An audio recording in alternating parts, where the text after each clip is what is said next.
nti ebusua asɛm baako a ɛda Ghana fo ano anawko internet ne so a agent ha internet ne so ne sɛ a obi ebisa ne sɛ nti ɛhefa na mama part owo obi ehwehwɛ mama part ebi mo sɛ owo police custody ebi mo sɛ owo Nsawam prisons ebi mo sɛ oni honom obi eka ne de obi kyerɛ na adwene obi kra sɛ wakoto no Nsawam prisons ama obi akwakobu na tu ne si gold kyɛ nsɛm bebre na ekoso ama even PRO prison PRO Nsawam prison PRO aba be kasa interview say ai mama part ewo mo nchen owo mo honom ebusua finally we have the final say Nsawam TV eduedwem akwa ko hu ba bia ye maame mama part aka woman power aka asem no aka noko pressure aka Agradaa ye maame ye eduedwem akwa ko hu ba bia ye maame wo na ehefa na ye maame owo anahefa na ohye ebusua na me ka say hi Nsawam TV subscribe to channel name your bell notification icon so like a video so na share ma wonua ono so tele bi no onya bi enhwe me ma we mfisa won so be chere wadwen comment section ho efisa busua no ye ne mu nana eglo abom opani ba ko a wafa to no so be engage wo Ghana ye presence ayewo na one prisoners omo honom onye ombe di nkomo na obi honom an crime ni nheda nya ye a ombetimi aboame yi no ono na eye founder of crime check unit an atem bia no hu me ye sure so time hu ni interviews on the prisoners ni bi edi nkomo opani kokopie mu o OKFM ene wabra na omo ye ekwanso jojo program na ensem sei na opani odi tudwa efa ye maame Evangelist Patricia Asiedua ho baby owo baby ohye ene nia oye ne nia atono yes before I be wura ye nkomonum would you like to retract Tamauka say Agradaa any Nsawam prison? Okay. But actually no. Mpanyinfo no beka say Yeah. Which is which? Yeah, there's no. I wouldn't say there is even a dichotomy between which is which, but truth is truth. Time I make there was a video circulating on social media that seems to suggest Yenuaba she was at Nsawam female prison on Thursday. Our coin or to be cry was come on a pain. I'm a nipanen and I and Tokwama Yenuaba and Wepra. I found that unfortunate. There's a sad Thursday in question, or Yenuaba, she was still in police custody. Ubi said she was in custody, and usually when you are convicted or sentenced, there are some procedural or administrative and maybe SSO so sign how be way SSO warrant. You just don't go into the prison. Okay. The police should have a warrant. Okay. And then procedural. Okay. And at time a sentence, so pregnancy test, he had to move up and down, and so on and so forth. Into na adiasa. Okay. Friday, and SSO was a holiday. Okay. She couldn't have gone, or she should have, she couldn't have been taken to prison on a holiday. Okay. Which is clear. We know the laws. And when I found that video, I said, what is going on? Okay. Enipa she's in police custody. Yeah. So I thought it was a bit mischievous. Okay. And the media should do better. We should report nothing but the truth. Yeah. That is why Crime Check came out to say, and moreover, we don't work in isolation. Prison authorities didn't come or warn the prison in question. I visited there over 100 times. And we thought we should correct that error. Narrative, no. And not uniho. Okay. At all, and we still stand by that. Okay. Until later on, Ena Obaye, Saturday and Yumre. Yakwani him say, Omo Edeno Abba. Okay. Until we still stand by that. The PR of the Ghana Prison Service, Madam Fopa Latif, also had opportunity to clear that because now journalists for BBC Bisano. Okay. And unfortunately, you could forget about yourself. Yeah. And also, Enti Odibanke, and say maybe can say. Yenuaba ni hono na yenuaba no wo ho and journalist are interviewing bisa answer but na Thursday and Friday ne and no san beka say Thursday and Friday no oni ho you see it's na it sort of tie in to what we had earlier said Thursday and Friday no but it's rather unfortunate so they can say the bank that session say I been mo can say oni ho na owo ho. So bottom line is finally owo. Okay. Yeah the number. Okay. Mahunanim. Mahunanim. I menene din kom. Oh, okay. Yeah, we can confirm categorically. So as she is in prison. Okay. Custody. Okay. Yeah. Now, Mr. Ibrahim Wadaromo, me bisa asem we say inti ye mame Evangelist Patricia inti oyes of mame na sebi osaso ye very influencer e society ni mo no ankrofo bebre ni mo no or special like that she has a special treatment e prison hono or special treatment dia om de be ma no e prison and na say oyes of mame or baby e de asofoko ana baby a hono obekọ ana. Yeah. Okay, so let me do a little bit of education. Your classification of prisons. Okay. Unfortunately, Ghana, you need proper classification of prisons, but the prison service has been doing a lot. Ebene say you a facility for Nkwada juveniles. Okay. Into Senior Correctional Center. That is the classification. Unya 18. You found world prison. World prisoner. Security no high. Into Kosina Correctional Center, Ubrinebeka says security near lax because you say Nkwala move up and down. It be cool school, it be yewe.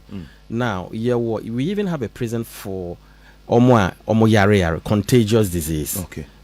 Yare is sign. Yeah. So that yare ne ensane. Okay. Your maximum security prison. Ghana, your only one maximum security prison. Urema say yes.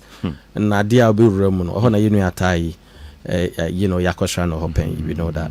And just as I said, the prison service, are aware of the type of prisoners. As I see, I do it. But let me make this clear.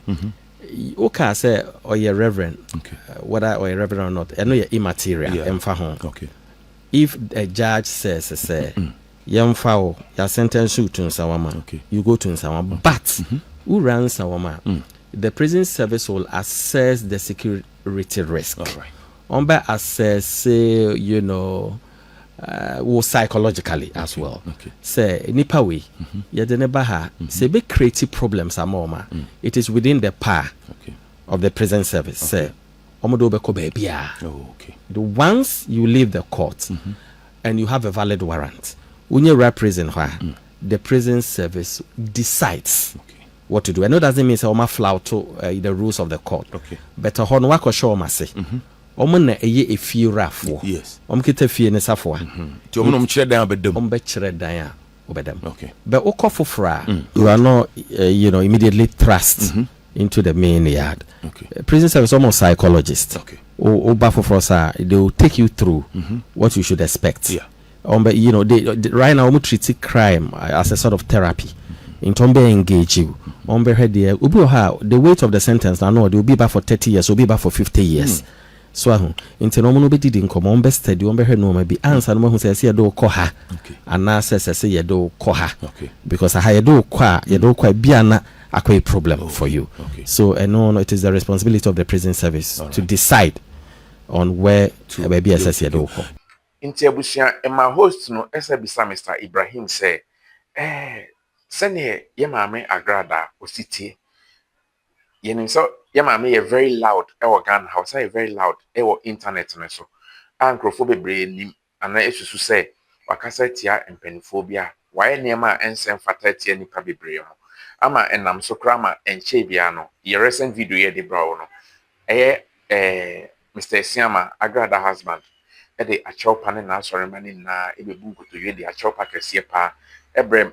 Your president and the Ghana phone in Nano. Ye na ye be. Intino, Obisane say, man special treatment be.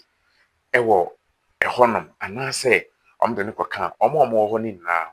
I know ye say, and I'm Mr. Ibrahim, and my. The Antiambusa, I mean, in relation to Agradaa, no, yenim diamond for Kafa and home. Say, I see, we say, I may say, Wabuma Poese. To such a person, Ebi will be prison, Ebi Kra, or a victim. And I say, Nihuni be a victim. Now, Yadinaba. I'm imagining how the reception will be in the prison for her. Right. It's just as I said, the prison service decides. They are on the ground. Omunim, Bibi do how beba, they will curtail it. Okay. And don't forget, we hear baby to say, and some female prisoner. Yeah. So young can't who's a prison. It's a very disciplined arena. Okay. And almost knows to be brave to say man, because if you look at in Nsawam male, it was built for roughly 750 inmates. Right now, a house over 3,500. That's Oma Broso. A man committed crime to say mema. Okay. If you look in all our prisons, Ghana has 47 prisons. Okay. A man prisons, you know, no other places. A man and also. Okay. So because men, we are the breadwinners, so we have to fight, we have to do at times unthinkable. Yeah. In the course of it, you know, we are usually trapped by crime because we have to engage in illicit activities and a normal emphata. Do baby any depend ana you know ain't no sanity into almost and as a beer Nana Agradaa assuming say allegedly or ye kasa I see a kasa ye was common crofo nen tokwa BBC si hwa service ne be hwa so don si yi ni free ha ne be ya ye be yi ne free ho okay into omo kita sa power no eno na any judge be nsam and the any prison I mean administration and administration in the decide. Yeah. Okay. Nti abusia asem way na Mr. Ibrahim edit to you concerning about your mommy Evangelist Patricia Asiedua say at long last she's in Nsawam prisons. Ono a ehu no waretna say ene nekra a engage in komo. I think say mommy no ho ye pa no ho ye. Me gidi say we enye energisem yeah because upon everything mama part ebwa nipa bebre upon everything despite the fact nkrofo bebre edidi ne nase enam ne so ma nipa binom ense koma no enam ne so ma binom etimi hwe omomma ne ade no matter how like no matter the way e society no at least we should forgive and forget na abrabono enkoso. So I'm pleading say senke na be ya adwenkro na chibi ima me benya na somdua I think senka ebeboa yi ni na after this no ebushia yensua niema bebre ewo prisons eden na ekoso prisons papa Ibrahim Oponko atin de prisons niema ekoso prisons de tudwa ekyerechire niema bebre mu niema be na ekoso prisons abushia mo me yentie kakra ne yenfemu esuade minim se ebeboa won so. First of all, you can't prison cry a den or the bar down the lay person at Otia. Obo at prison, but shall name at the den. With the interview lots of people who how say you're convicted no name say you didn't call police cell. Okay. No name prison. Yes. Into your prisoner, I think is a warehouse mechanism. Okay. Baby any pass sebe abu emrano. Na court. Omasema court na judge bi ahwa asem no agina so say ese oko infie no infie miensa infie nine so and so forth. Prison different from police cells. Okay. And you jail so but unfortunately Ghana you need one single jail. There is a difference between a prison and a jail. 2 months ago me call America me visit Prince William County Jail. Hono before say be a road traffic offenses and will be a and I say will be a committed, petty offenses. Yeah, minor. Good. It is jail hono. The court aka home. Okay. Into time so we pay free door be hono area court. It's very simple. But Ghana is I see any jail into. Ya free be remand blocks. Okay. Oko court ni do asem na say judge remand wa. Your remand block on some medium security prison. Okay. Into ye de one remand wa unye guilty until proven guilty by a court of competent jurisdiction. Into sa remand block on any jail. Okay. Arches a walk them. Okay. Na ya do a court up and down. Uti anyi na policeman na wo wasem ye transfer na no aka ho. Anything remand blocks e be 10 years, 15 years. That's a crime check ye Supreme Court for interpretation of Article 15.3 because we feel say so ubi any guilty of a crime. Yes. You don't have to house that person in a prison because you didn't say we now or you innocent. What did not go prison already? What's in the record? Because only convicts and the same Adrian. One could argue say you are separate from 15.3 say they should be separated. Accused persons should be separated from convicts. But there's say law no one radius of separation so at say separating quantity say but say who be say hin and some medium security prisoner one location penny ebe point e be kasa ha omo nyina assumed to be prisoners. It is any panel say at the end of the day no yakasa or innocent the prison tag no So that is one matter you go Supreme Court to seek interpretation. As I say, about to establish jails. I see in your jail officers. It assemble or 2 days, 3 days near now coffee. Dan say about keep you on some near refume. Now it been through no fault of it. It be or cry or more kind of saying or more papers some of the appeal. Yeah, Ira. So I say or more documents Ira into my caho. Okay. And I think say a bonnet see any did pack. They shouldn't be there. Nyamia doma wouldn't prison hunsemi. Minim say obiko prison or Ghana ha na obabontia a dentini image. Positions be bro ha ontimi occupy bim. Jail dear no. Any prison dear no a the crow. And a jail dear obiko jail bar or no dear ne image no. Oko jail no ye di asem no ne ho son oko. But no jail kakra. Or no so or ye ex convict ana ono do nyebia. No, young convict wa. Only ex convict. Okay. But you not convict wa I stigma asem. The moment Internet America say you court because when you rem you can say oh no on some your mandate. Yes. It be a do asem we innocent. But still no one here community I want area I want. Oh Nana Romeo. Oh and someone I know. Yeah. Obi misa say na oye accused person. And as a unya accused person. Into ya desa stigma no. Ya the best share ukom. Yeah. Idea a hard dream pa. Into I am mixed. Okay. I am mixed. One cry. And you know, remanded and say be a police custody. Be no higher remand in police custody. Be no more prison custody.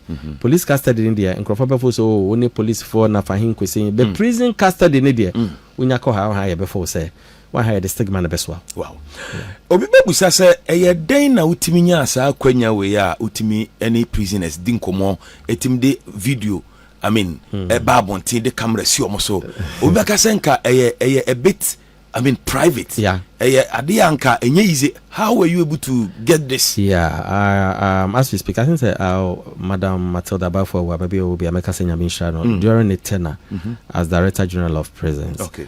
And minya data kwenya no. And that was the first time it shocked many people because na ebini muntiasi say hey now say prison they will be prison away then in the course but you Nana Romeo you agree with me say crime check since we came into the scene through our intervention inipa bi wo ha na wo muni lawyer for me come asema mom enye yen anka yinim koma ka ho.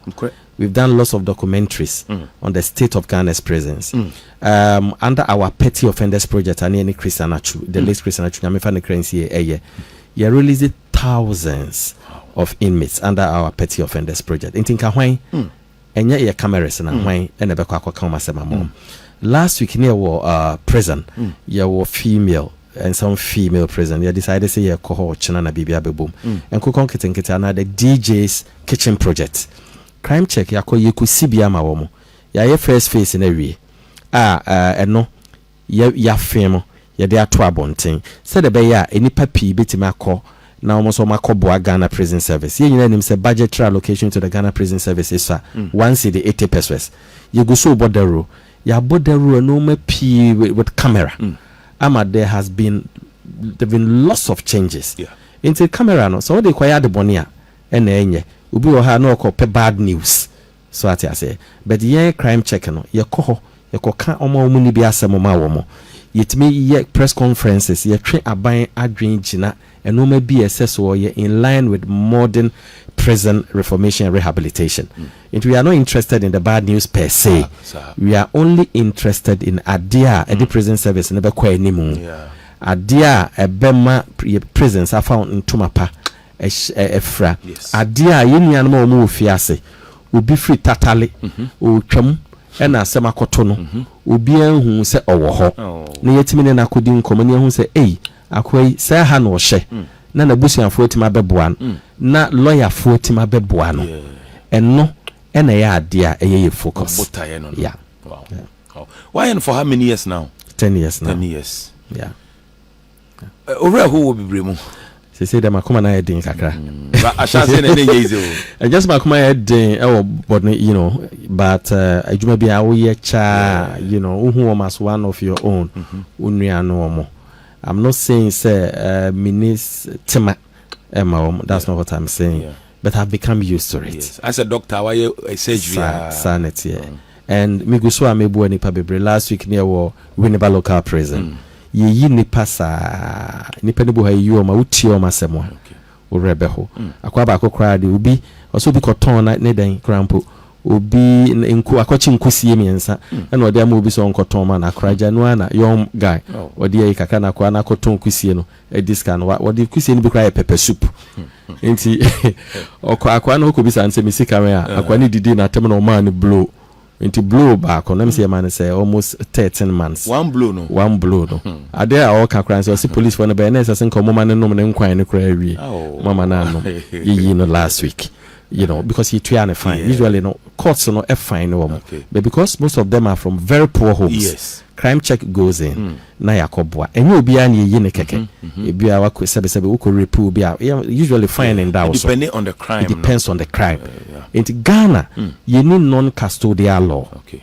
In the absence of non-custodial law bonin ketenkete fo a courts e fine no mu nyina e ko prison ama ye prisons na yema enu nte na ya bom e say ye hwe omo a omo no betima sesa omo babo ntin a ye betima bo ye bo pi under our ex-convict reintegration project of Unam La Paza ye nipa bi o ha ya mema omo ska ama omo ye adwuma ye binim kwa ye bie shops ama omo no me ade ni nyina ya ade a civil society esese ye ye de boa aban ye de boa prison service so the be burden ni nyina no emeso awom. So that is exactly what we are doing.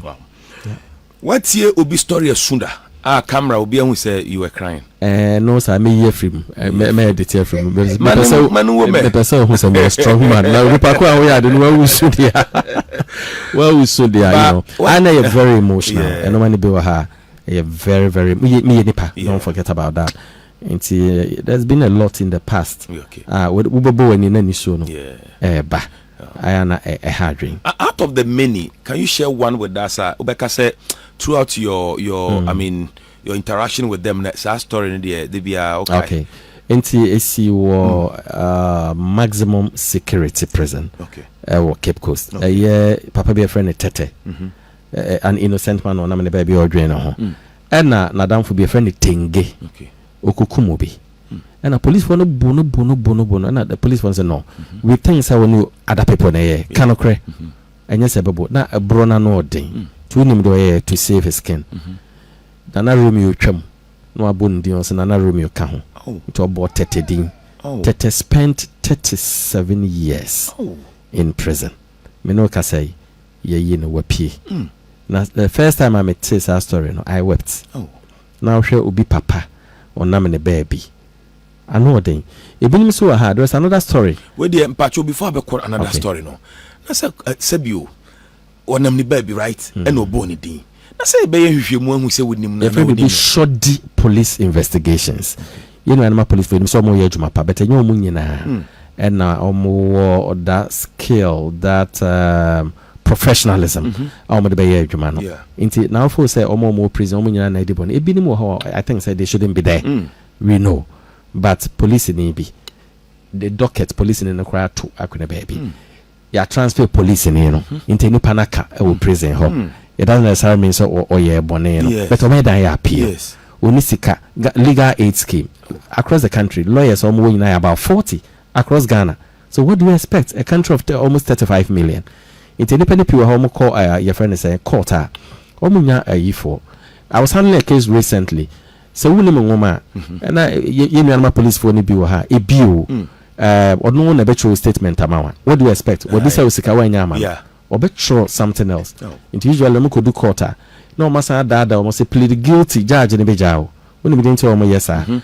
Because you're a mandua, only time I also bounce and we took a befawa back court. Interesting. Also you be jam sign or say Papa judge me a guilty. But we judges we are sure so you're guilty or me a guilty. I said, oh, I jail to say I now a sentence and I feel not police in any news. Oh, so these are some of the now how non team can say police in Nesemenka. There would be a honor de say why to me say udi a four. Say be obeka say ja me de me ba no se me ba me nyintum. Nana a honor hope nipa pi ho mon kokoto da. Say guilty not guilty they can't differentiate between the two. So the first time I walk court no into intimate kasa pii hope was cha. At the end of the day no sanity at the story na make council I guy be your friend is saying me referring to say Douglas onu ko di the born ko kum obi and ye che no and ye say omo bono onka oma odi omo yes abone no so into a sha Nana Romeo and na ono wa asema no abodi so Roger Court no ne no asema no abondi obobo pi the ono nko prison no alone into this it didn't bit my court this length ediboni into so when your lawyer papa e be am no me no dey etua e bit my lawyer but what about obi free kodobeda obi free salary go chi you be declare hon how do you expect such people to get lawyers to defend them in court? Extremely difficult. Internet there can say the prison is everybody's potential second home.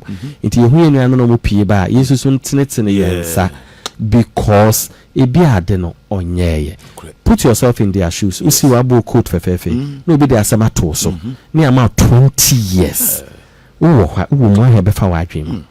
It's not easy. Na ba ku ya wo say o twam no obi bo ni din no. Then eventually otimi enya no ana was a lot of time I me call say story no time I think about 7 years ago me go interview Atai and I me call say story no into we did a lot of advocacy Emma unya pardon unya presidential pardon and no into just imagine say man call say story now for me to dwa anka papa no so be wo prison into so there are so many people like him almost whole prison but ubi mete o masemunti no o makam sanity enti we say no no yayi ni say wasebo wi ntu onko ana ehwemu awi ni ehu say asem no kra woni ho hwekọ which is which onya pardon usually no onya pardon sa obetima sue for damages obet ama government ama Oscar but usually na ban beka chro so we niska we lucky obenya wanya lucky nso a unya because we see aban na man so ni umuni kapre where they akosi international is difficult abranti ya yi ni na say atai die de wapie no etiti say bi mu kaso onsi omo eno sa no aban na wusiu ana Ghana police ana hwan na obesi aban eventually is aban many lawyer oboam ye no lawyer sure many no copy or CCTV ama omo decide say they will sue the government suing is one thing, getting the money is another thing. Attorney General bit back so we nisika. There are lots of cases I handle. Nipa no omo di bim. Up till now, for the past 6 years, 5 years, almost sankan sika. Then I'll be work with them. Ewa dia onyeye. It's difficult. Now we can't say be. So we are it's difficult for you to get job in the public service till after 10 years. As I say, it me amended that law, a British law, and a constitution. Into these are some of the things I say. Na ye said the beya upi free fiaseba. At least depending on the crime. We bet me enya BBI because you know I'm more tete. I'm to be friend. I more say more reception. How much be go up? Every me. A lawyer for the Bekofi in the hall. The social welfare is mandated by law. I say Uncle Mupia be follow no more abrabon said but uko social welfare officer do be a crab better they are going through a lot themselves. It makes it difficult for them. Mental health authority amongst only mandated by law. That's one visit a prison from time to time. You know for my dream because of the weight of the sentence. But almost budgetary constraints into almost time call stretch and so no as I said periodically almost so call normal audit and normal present findings to abide na changes I don't know whether they are able to regularly your friend is a constitutional mandate and whether they're able to fulfill that constitutional mandate into me no wow to us no na me pese me busa se when ya kwan ne ataye di nkomo but before I be ko no ya to dan so aye okroma ye hu se prisoners bi ne you can say prison officers bi na mkromo so blue at what point in ma prison abakrom e be yes adwuma no right na sa adwuma no mo ya ma ye tu omoka na den okay don't forget say Omo who omo krom no. Omo ye petty offenders. Omo ye petty offenders. So be serve 20 years. Obi serve 30 years won't be fane makrum. But omo serve 2/3 of their sentence. Aka krama oma kofie no. Okay. Omo pursue security risk. Ebi aka na 6 months no kofie. Wa betwa 10 years. Na 6 months no fuzo obi dwan. Onyane. Ko yesanche na. Yeah, sanchina. It may double sentence. It, you know, these are the people you're tying home. Oh, criminal. Now, don't also forget, sir, you in hard labor. Okay. Eka ne your friend said the conviction. He said that Nana Agradaa, you man 15 years in hard labor. Okay. So, until you have to work, and you're part of the sentence. Hard labor no dey na obey human be den. And shadanya specific. Okay. You be a hokra na okwa na modern ba obo prison hunting. You be do baby no. Yen shadan ha no. Bebre say kwaye. You be so stubborn. Omo nyoma dwen kra so omo kwa bibi wo ha omo besua a betima sesa omo life. Enti no hard labor no you need specific tasks. Say wo kodoba nchefu anase se wo yesei. Ni na nso ye based on adwuma a prison hall. The officer in charge a demon fit. That's what the Bema say. Okay. At what point na obi co prison they had labor can?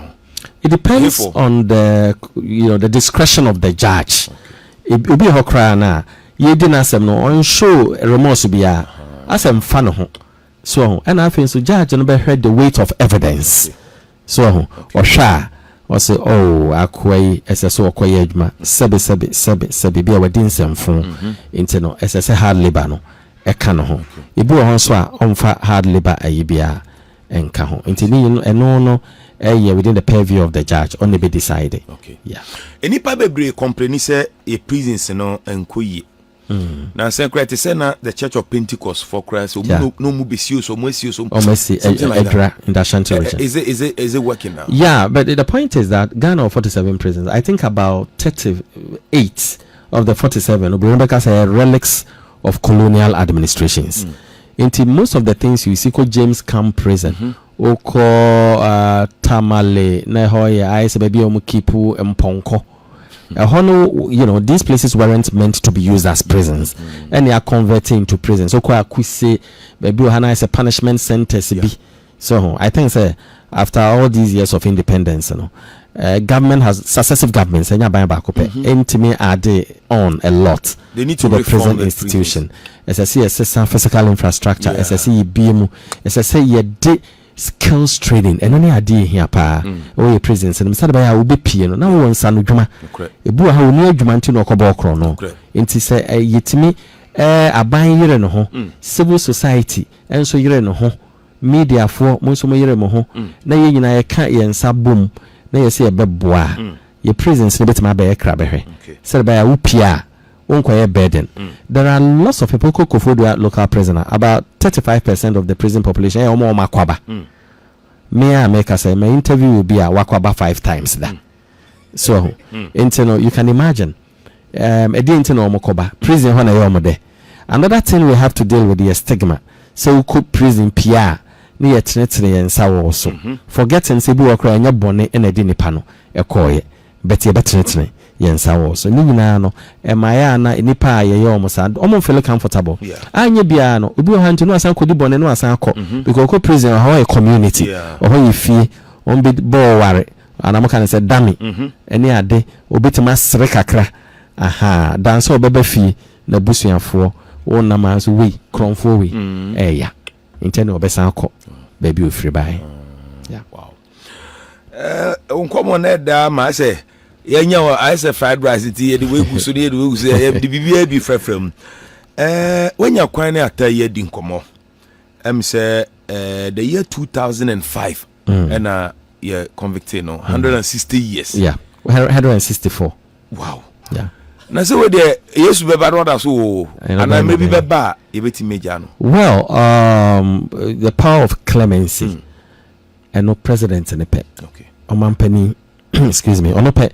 and that pa say and the president Mahama na omampani bi ebeba so or say atai has been recommended. Yes, oh, the character ye wasisa and no president and or that prerogative of mercy. I will be to me the idea and I say why appeal? To say atai accomplice. Yeah. Also appeal after a long time. Ye giant. Mina atai kasa no kasa crimes ni pi ha one committee or GD say or committee bi. But sa time na ye hwehwe ne den into media ni di kan try no cry answer. Into if he's able to prove beyond doubt say crimes ni bi ha you convicting of no enyo no na ye ya a bit must slash in the sentence and considerably. Okay. If say a different you know market boom and a bit do your friend is offenses and a bit do 164. Yes. And we know so be how 164 nipa henya 164 because on no ya branch answer no call na 164 be kan fan so call no 35 kra and na 30 na 164 e be kan na just say na 200 years is too much. One na kasa ni dimina no onyanu wo de oye no me engage man kasa nko from Nakumum. Okay, but the catcher me no chere say wasesa he's already seen a lot o can say be ma me reho ye o sa de ha ne pan say one day ne banam ho ne aka so wa hwe atai kronfo no ne ba ene nam ho no e ya de a etete no e ha ne ye pa and later on no me call ho me hu say so o ye leader ewo ho wache ewo ho ebinom look up to him me no kwese o sofo sa no catcher me. Okay. Yeah, suffer. I think say the way this suffer to Tunkrofo so they hard really. So we a leader, you coordinate things religiously. I know doesn't make you or suffer, unless of course we review the definition of suffer. But the meaning who you say as it did mean an year why calm. Near 164 years I want calm. System never more calm. Young for whom P enquire Juma because you don't qualify. Because who didn't pay no granny now kita two now to one cry. He doesn't lose anything. Yeah. He be an tuna messia or call internal. You can imagine. Ubewa hosa. Now uprobi no busano dientia no yesan. Well, we have full interview now. I'm so can send be okay. Or my etias and abraboni difficult. No a taxi driver. Normal BT ne kakra and I'm for some a bermu. Ni na account and okoyesa. But a need we don't know. Because bubu ni pepi onom committed a crime na yekumom nyina all of them are dead. Into no do be odwen ho ana etete na de we ni din ba bia do no ha no notorious nom de account into ya there etete no ifiase adwuma ina for mo nti prison no said we am kasa de chinkura wu na yampa. Yes, we soon at the chair. And no many who say we are not. Yes, no correct. Well, no many buhana exaggeration. And yes, at the chair, at the action, at the anopa aba anopaba. Only Sadia Hadrian say 430 no. I see a counting numbers. Okay. Some way na mokoda. I remember. Who has that time minimum time about so 418. Just that time I shall see a bodon. Hey, I see a shishamo. Ibiti kose ibi na ibase because dan musa so ibi nso be gina ho se cell no nipa na dose too much. You can't blame the prison service. The omo one no ibi be gina ho anajo 12 na bi dan ibi shift. It's true. Wow, it's true. And I say you can't blame the prison service. So you can't blame them. They make do with what they have. They try as much as possible. Say almost be engineer certain things. Ne enipa na owo no omo ho atomo. But if there is nothing they can do then na opese omo ye omo su kira ban esa ban e be expand the infrastructure omo bodaro and so omo hope omo de omo bodaro esa bone so bete omo pushi say be pass non custodial law say be nipa bone ketenkete for na do omo ba prison yam for omo mabiem ni apa adwuma bi ama omaye and also no dia prison service di ho akoten sana civil society yanso ye di ho akoten said e be ya no many bi wo ha pressure no so bete ama wo mo because we be area you do be na duro ni ha prison officer na be ni botomska on hwe mani pa no engu they do that a lot no be wa obeka se nipa nim nti adwuma adwuma na de bia meka so adwuma na de nche police crime so na pay no so kra pay no so they are pay me a staff of GBC. I've worked with there for 15 years. Person me can be paid aban adwuma pay you know internal is difficult. We try. Tina hu aban adwuma form to V8 ne cars na ana man for question no absolutely absolutely internal ana adding ni nyina na kwa sacrificial nyina yere ho si baby na atimi ama o man na kwa animu ansa na mema college abam no wankasa wo ba no wo bibi soro nko apese wo kanaga na 40 wo wi ana mefa course kakra okay the American say prisons no ya na eyema obi wo ha o say prison nipa na wo ho enyi nipa na wo ho nti me de mekwa kwa de mepe ese say yes system free sa thinking no if say 4 days ago or so me interview inmate bi ani akotua ne fa na opi o ka kire me say prison pa de nka mo die awudifo pa ene sese edo mu ekugu ho me ha ono so no wayi wadada ne yere di ne yere bone kase na me say so ye wudi ne o because they wayi ama ekom ade wo yere no wudi ni o mom di tu ni sika ko nipa no no hwehwe inti ye pese ye omo obi ate ne especially the youth ye nya hwe ye another thing say obi wa ha na oba ne ho soso inti unnim say oya akwada ebi a na wadi 16 years so na wakwa akofa no obi wa ha na abusuafo ni nyina support if say the odisika na ba na the breadwinner of the family and no so unnim a it may edu ko prison and the least sentence be 12 years into ya dia mebo hu daro mesa sra ban say non-custodial law non-custodial bill ache parliament agada in futuro ya be sra ne say sa bill no ebitima pass into law ebe boa ama bonan ketenketefo na ye do mo ko prison crime check ye boka ko yi wo mo anka ye be aban be mo majuma planting for food and jobs omo ye we wo he wutu local prisoner almost as just imagine say how you produce vegetables all year round because some professors say don't kofias you don't badwuma ebema Ghana akonenim inti kakra me person timi do mo ko go camp bi ade chia do mo ko fo mo ko don to see na other countries asana mo ya no Ghana pen ye warehouse prisoners near feed them the taxpayers money it doesn't make sense. It doesn't make sense. Prisoners. Yeah.